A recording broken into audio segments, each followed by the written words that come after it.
Well, did you know that keeping a battery at 100% will shorten a life cycle, but so will repeat charge and discharge and large discharge. So, if you use your MacBook at your house at the same place every time that you use it, you don't want to keep it charged all the time, but you also want it to have a good charge for when you are going outside or you are going to take it away, right?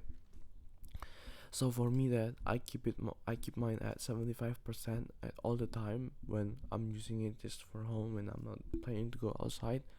But I also want this to be at 100% when I'm planning to go outside.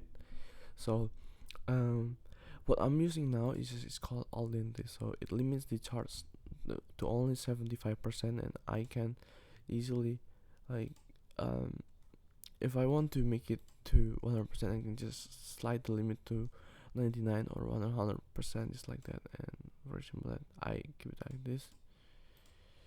um I don't exactly know how it works, but it works by limiting the charge, so it's working right now.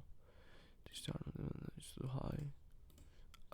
If it doesn't work, you can just quit the application. Just quit the application and it should be charging. And let's see that. Let me unblock the charge right here. I'll unplug it and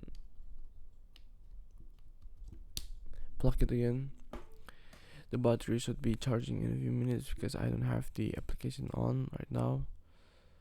So this this is charging right now. You can see that there's the symbol of the lightning.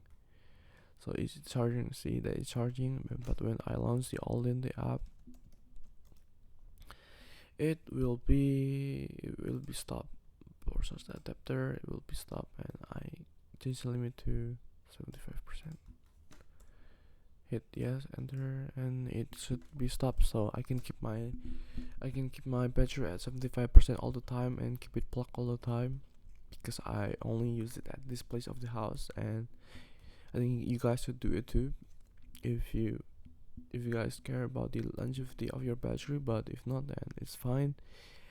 For me, that it's really annoying for me to, well, I don't really place my laptop anywhere than this, so yeah, I use this.